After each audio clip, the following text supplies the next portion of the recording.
Hey everybody, welcome back to the studio. I hope you're all staying safe and sane. I'm getting another night of experimenting in here, kind of going down my checklist of all the things I want to accomplish with these tester sessions.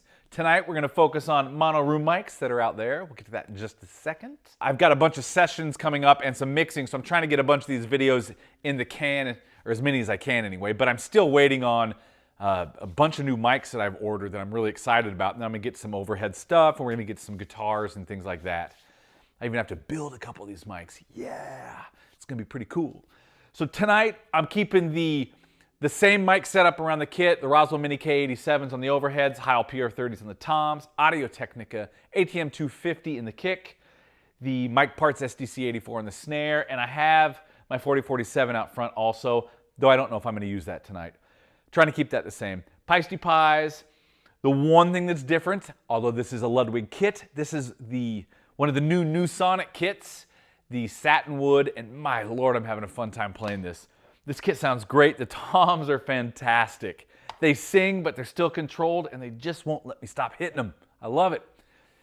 Same rig over here, keeping it simple. Got the MOTU 8 pre and the laptop. No EQ, no compression anywhere.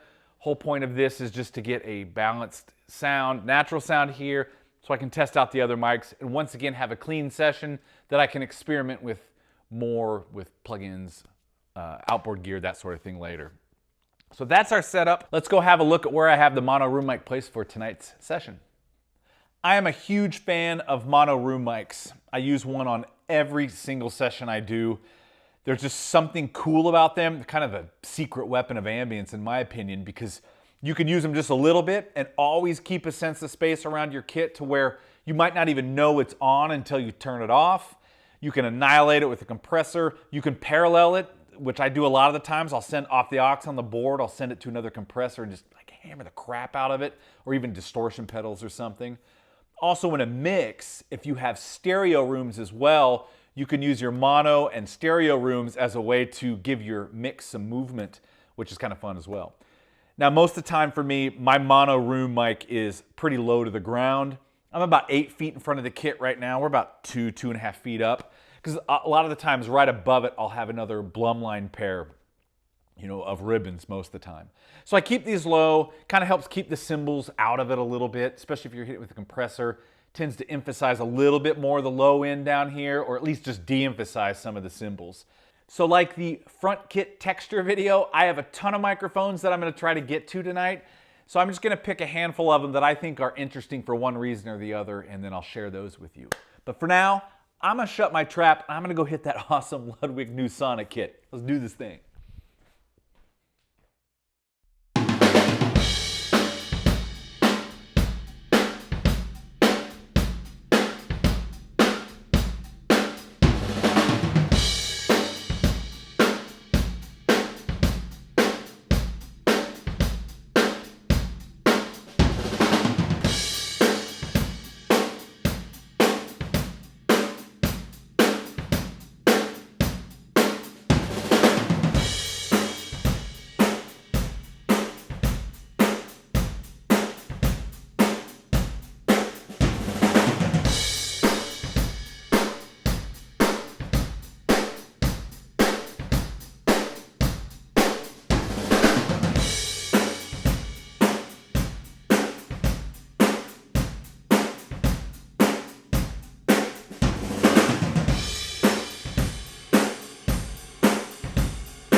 That's the 6 mics that I picked out of everything that I tried. There were a few other mics that had some interesting characteristics, but I felt like these 6 all brought something to the table in a very useful and versatile way. And I'm probably gonna start adding some into the rotation depending on what I'm recording. So starting with the ribbon mics, this was interesting to me because even though there were 3 ribbon mics, they had very different sounds overall. Where the Cascade and the MXL R144 were kind of similar in their a little on the darker side, very smooth on the top end, but the mid-range, especially around the snare and the low underneath the kick, were kind of different. And then we moved to the Audio-Technica AT4081, which is an active ribbon mic, and it's a completely different ballgame. It was the most of the 3, considerably more open and actually very, very clear. So let's just listen to these 3 in context, starting with the Fathead. I'll have it off, and then I'll turn it on a couple bars in.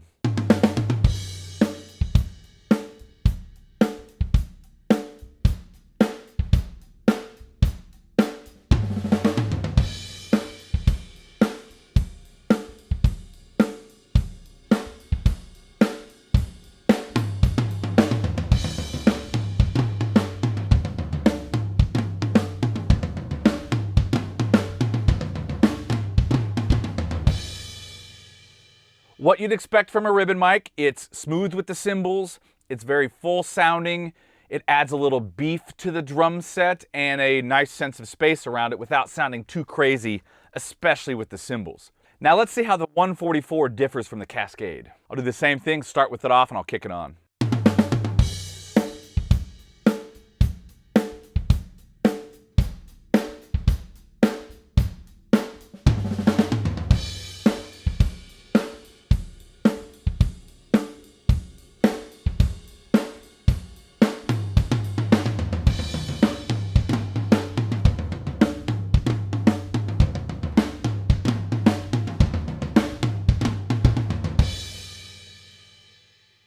144 is a little more mid-forward, especially with how it reacts to the snare drum, but still smooth on the top. Let's take a listen between just the differences between those two mics specifically.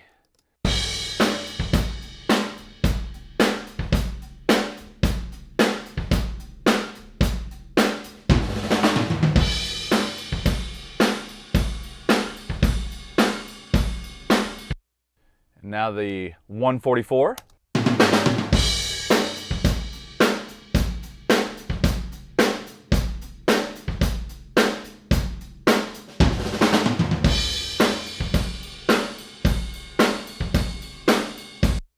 Both of these mics would be good candidates for kind of a one mic setup if you were trying to get something in front of the kit or up a little higher. They make good overheads also. But you definitely hear the difference in the mid-range on those two, but the top end is somewhat similar. Now for a completely different beast is the 4081. This is a completely different sound. It is almost condenser-like in a way that it's more open, especially in the upper mid-range and the high end, but it's still smooth.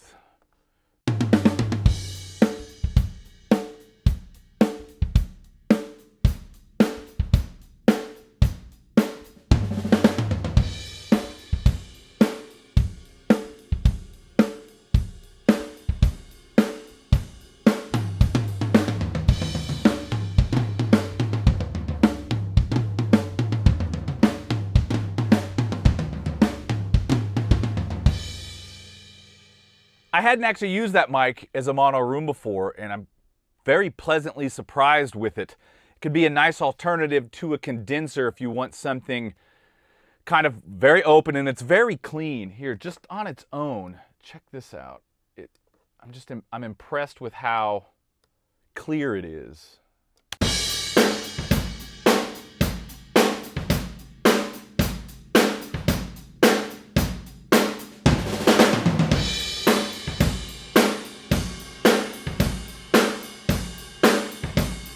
But even when the ride cymbal comes in, it doesn't pop out. It stays kind of back behind the snare drum and the kick, which is nice. So the balance of everything is really good.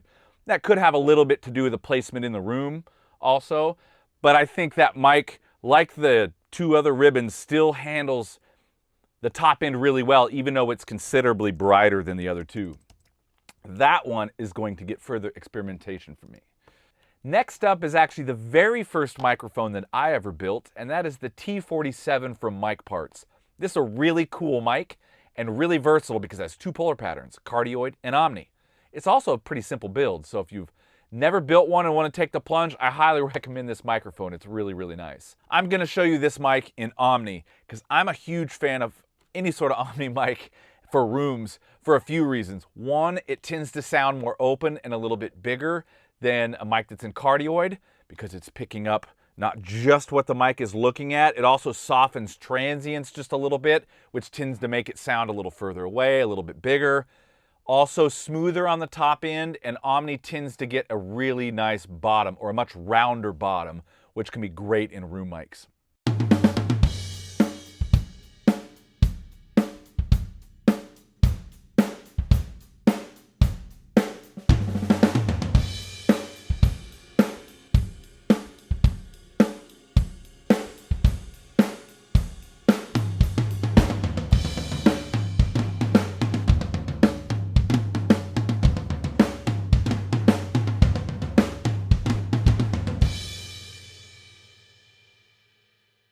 Compared to our ribbon mics, starting to get a bit more of an open top end. Here's just that microphone. Here's just the T47 only.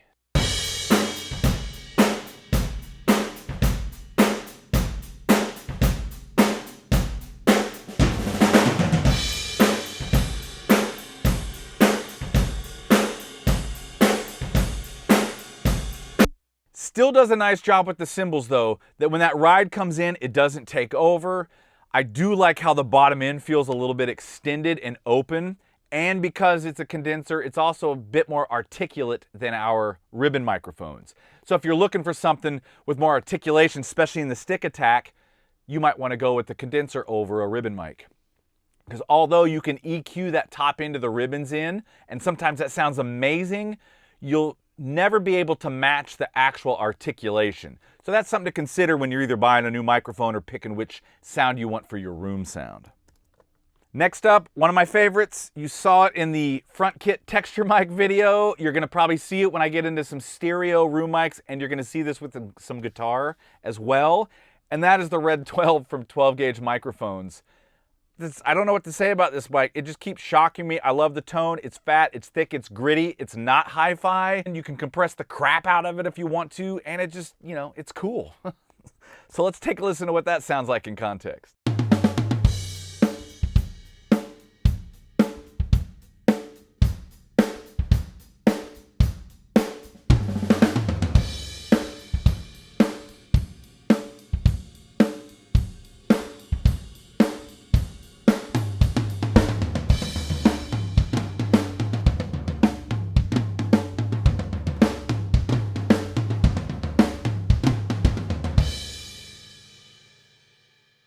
In some ways, this is kind of in between, you know, a traditional condenser sound and a ribbon, because you can hear it's dark.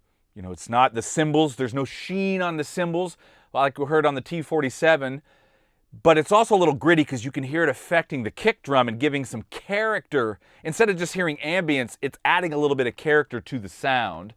Here's that mic just by itself.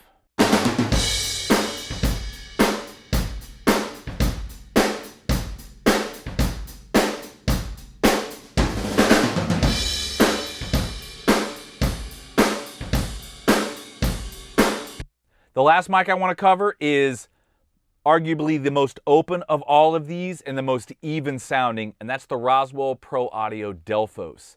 This is another workhorse mic for me because it just sounds good on anything, and it's got 3 patterns. It has Cardioid, Omni, Figure 8. I'm going to show you the Omni, sticking with my Omni theme, but we will compare this one to the Cardioid too because it's actually a pretty cool sound. So we're going to start with the Omni though.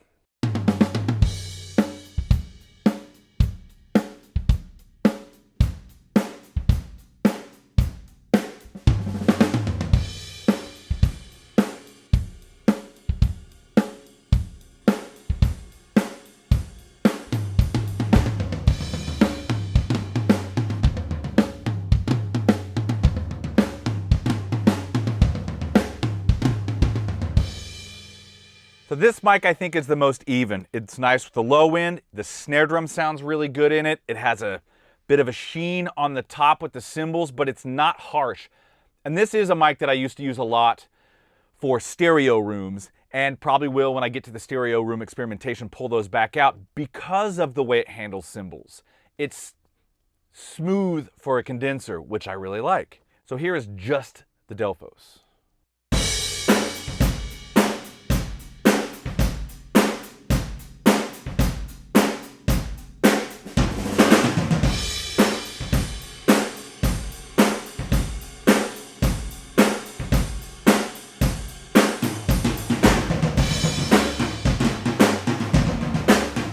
I think this mic does the best job of all of them for just picking up everything evenly with articulation, but cymbals still don't come forward, so you could compress the crap out of it. We'll get to that in a second.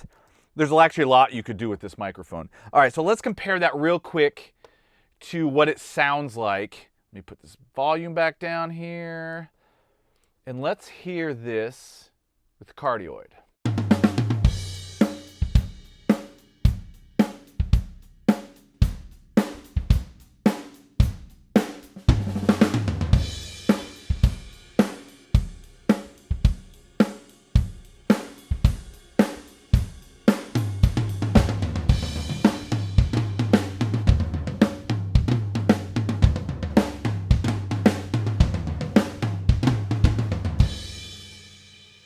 The Cardioid is actually a little bit more controlled room sound. So let me pull up, we'll go back and forth. So starting with, 4. Here is just the Delphos and Cardioid.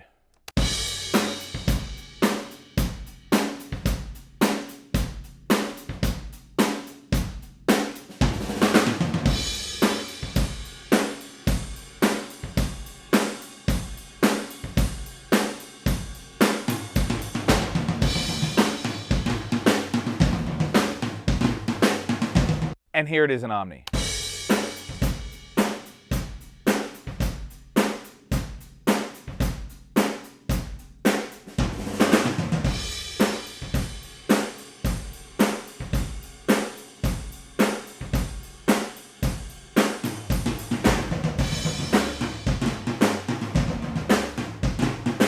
See how the Omni is a little bit rounder? It's almost like it's shaving off a little bit of the transient. The Cardioid pattern would be interesting as a single mic setup, maybe a couple feet in front of the kit, up 3 or 4 feet trying to get the whole kit because it's very articulate. But it gives you a nice room sound too. So that's the 6 mics. Now I'm going to take 2 of those and we're going to do a little bit of compression because quite often I am compressing my room mics. Sometimes I'm compressing the crap out of them. Sometimes it's just a little bit, just to add a little bit more maybe excitement or air kind of coming out of the mic. Or sometimes it's just literally because I like the color of the compressor, so it's just very minimal, but it just adds a little bit of thickness to it. So I'm going to pick 2 of these microphones, one of them being the Delphos, the other one being the Red12, and I'm going to run them through 2 different compressors. Let's start with the Red12, and let's just hear what that sounds like. I have it up on a channel here on the console. I'm running this through a Golden Age Comp-3A JR, which I really like a lot for room mics, especially the mono mic. It's killer on bass guitar as well, but I like what it does. So let's just hear that mic with no compression.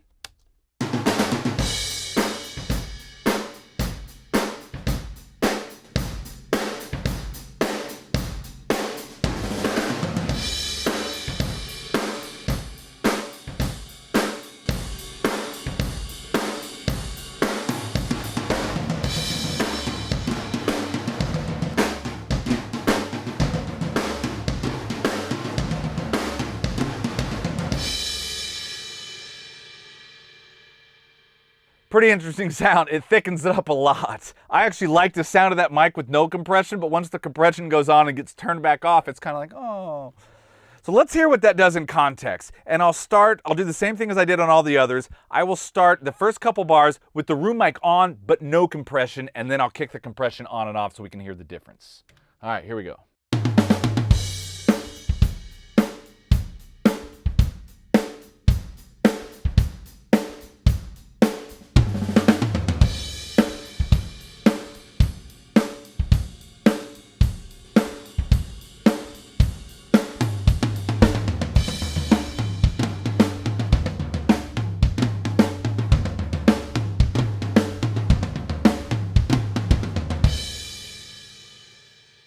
So even though it's getting hit quite hard, just bringing that sound up a little bit into the mix almost sounds like there's a bit of a tail now on the room mic, almost in a reverb kind of way, which can make your room sound a lot bigger than it really is. So that's the first one. Now the second mic that I'm going to use is the Delphos, and I'm going to run this through the Heritage Audio Successor. Let's take a listen first off, with and without compression.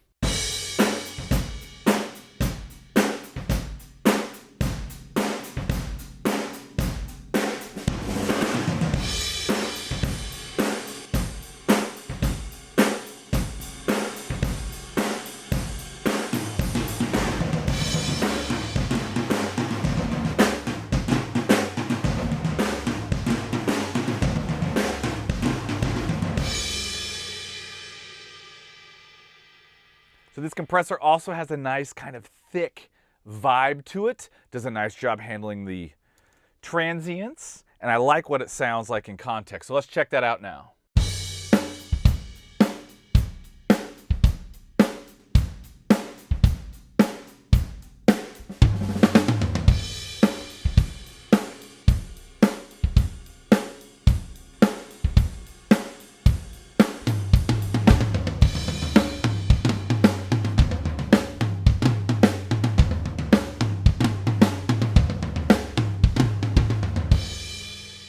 almost a little more air kind of in your low mid area. You kind of feel the extension of the kick drum and the bottom end of the snare a little bit. Compression is all obviously a taste thing and subjective depending on what you need. I'd say 80% of the time I'm compressing, maybe 90% of the time I'm compressing my rooms at least a little bit. But having said that, I just did a session with Oscar Seaton. I didn't compress the mono or the stereo rooms because it didn't fit the vibe at all. And I tried, even for color, it just didn't work. Turned all that stuff off. But a lot of the times I'm gonna for one reason or the other. So that's just a few ways of doing it. I'd encourage you to take whatever mics you have at home in your mic locker, pull them out in the room, record preferably the same thing so you can listen back and see how it affects the sound, and just find out how your mics pick up your kit and what interesting sounds and colors you can come up with. So until the next video, I hope you all stay safe. See you around.